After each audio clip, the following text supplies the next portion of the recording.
Hundreds of people are due to attend a public meeting this evening to discuss the future of Stafford Hospital. Earlier this month, thousands of people took part in a march in the town to show their support for the hospital.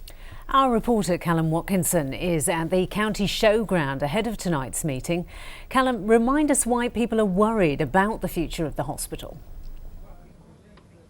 Well, they're concerned because a report for the Health Watchdog Monitor back in March recommended that certain services, acute services among them, should be stopped at Stafford Hospital, and the administrators who are now running the place are being led by the same doctor and accountant who put that March report together. So that's why people are worried. And these public meetings, one today and one tomorrow, are the first opportunity they've had to meet those administrators and put some of those concerns to them. But the meetings themselves have been causing controversy because they were supposed to happen yesterday, but they were cancelled, administrators say, because police were worried the venues they had booked simply weren't big enough. They were only large enough to hold 500 people between them, and those campaigning to keep acute services at Stafford say that's a problem that administrators should have anticipated.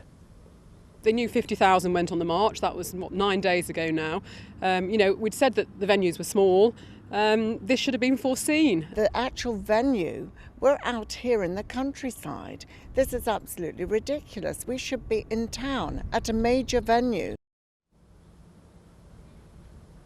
Well, I asked Alan Bloom, who's the accountant who's in charge of the administrators, why he hadn't simply booked a bigger venue in the first place, a question he didn't really answer. It's been very clear to us over the course of the last few days that a huge number of people have expressed an interest in coming to the meeting. So our feeling was that we should get the very biggest venue we possibly could to accommodate as many people as we can. So in fact we've now got 2 bookings, one for tonight and one for tomorrow night, so we can now accommodate several thousand.